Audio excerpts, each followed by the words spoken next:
Alguma coisa estava andando sobre a capela e, o que era pior, estava arrancando as telhas para tentar entrar. Quando as telhas começaram a cair, pudemos ver claramente a face do lobisomem. Iluminado pela luz da lamparina, era terrivelmente assustador. Naquele momento, não havia mais o que fazer, apenas orar. Em meio àqueles momentos de terror, ouvimos tiros, ao menos 5 ou 6. O lobisomem deu um uivo e pulou do telhado indo em direção à mata.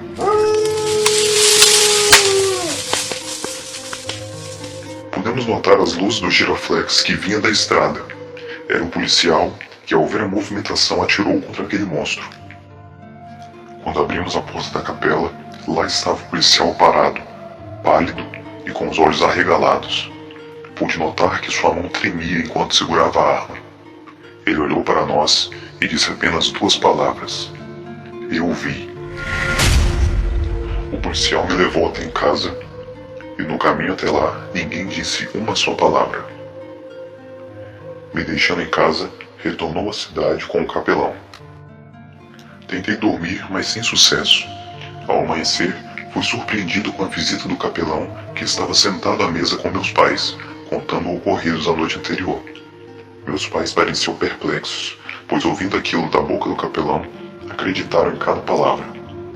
Antes de ir embora, o capelão parou no portão de madeira, virou-se e disse: "O mal está mais próximo de nós do que nós imaginamos. Deus te proteja." Minha avó havia dito o mesmo. Fiquei apavorado. Mais próximo de nós do que nós imaginamos. Aquilo não saía da minha cabeça. Já era por volta de 10 da manhã, quando meu pai me chamou para ir à cidade ajudá-lo com as compras. Chegando lá, meu pai foi até a venda e eu decidi ir até a casa da minha namorada e contar o que estava acontecendo, mas eu nem poderia imaginar o que estava prestes a ver. Quando cheguei em frente à sua casa, lá estava meu sogro lavando o carro, e logo notei que seu ombro estava enfaixado e tinha alguns curativos nas costelas. Naquele momento eu travei.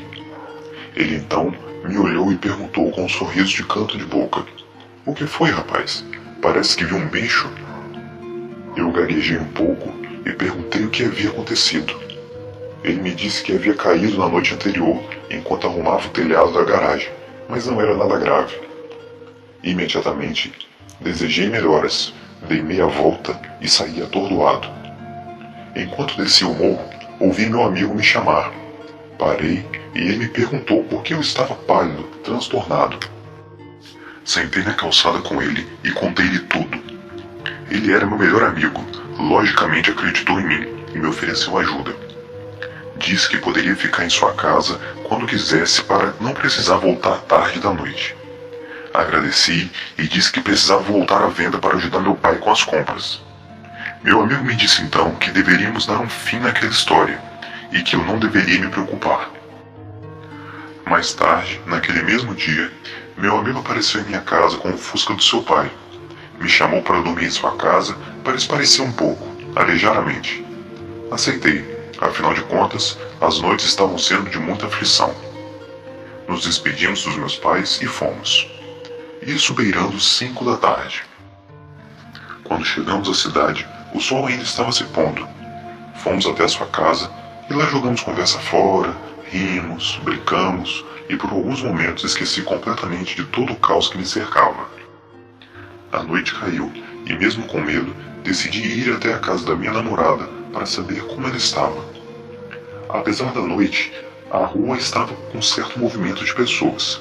E meu amigo disse que me acompanharia até lá, e voltaria depois para irmos juntos até a sua casa.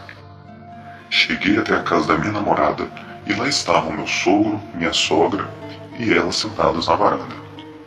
Fui convidado para ficar com eles, e ali ficamos conversando e o tempo passou. O relógio marcava 8 da noite.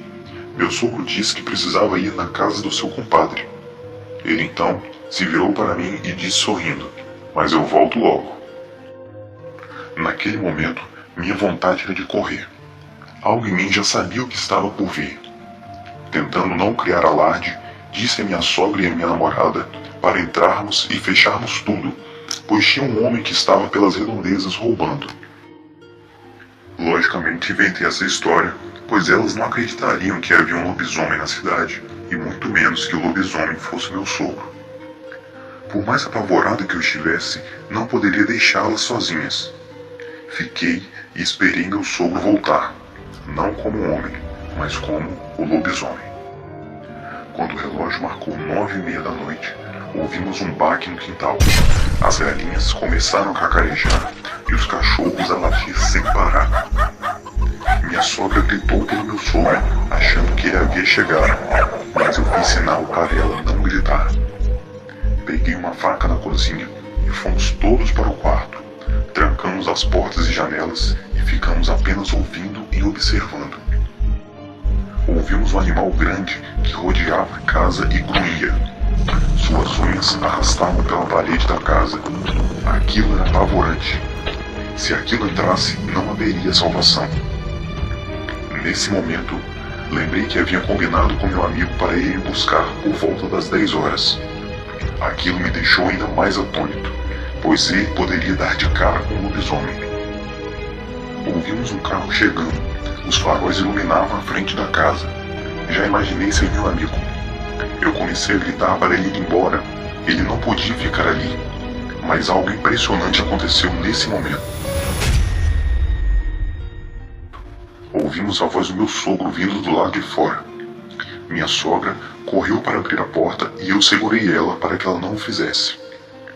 Poderia ser um truque, mas ela se desvencilhou e abriu a porta. Meu sogro estava em pé, sem entender nada.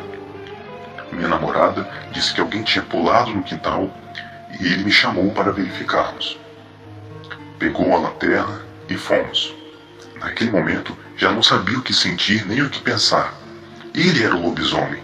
Como aquilo era possível? Como não encontramos nada, voltamos para dentro e eles me convidaram para passar a noite ali. Só pensava no meu amigo. Ele poderia ter encontrado com o lobisomem pelo caminho. Eu queria ir até a casa dele para ver como ele estava. Mas antes de sair, minha namorada disse que precisava me contar uma coisa. Fiquei sem entender nada, mas ela disse que era sério e que não havia me contado antes por medo da minha reação. Ela disse que há cerca de um mês o meu amigo estava cantando ela. E ela sempre recusava, dizia que não era certo, ainda mais ela sendo a minha namorada e ele o meu melhor amigo. Ela me disse que em uma dessas recusas ele havia dito a ela que se ela não ficasse com ele, também não ficaria comigo. Ela não entendeu nada, mas eu comecei a entender. O mal está mais próximo de nós do que nós imaginamos. Ao raiar do dia, peguei minhas coisas e fui direto para a casa do meu amigo. Perguntei onde ele estava na noite anterior, pois não havia ido me buscar como combinamos. Ele riu e disse: "Mas eu fui te buscar, você que não abriu a porta." Eu olhei nos olhos dele e disse para nunca mais se aproximar de mim ou da minha família. À noite, ele podia ser um lobisomem, mas durante o dia, ele era homem e sangrava e morria como qualquer um. Depois desse dia, nunca mais nos falamos e nunca mais houveram incidentes comigo. Muito tempo se passou e volta e meia alguns animais da região continuavam sendo mutilados e mortos. E durante algumas noites era possível ouvir ao longe uivos que cortavam os céus. No fundo, eu sabia que era o lobisomem cumprindo a sua sina.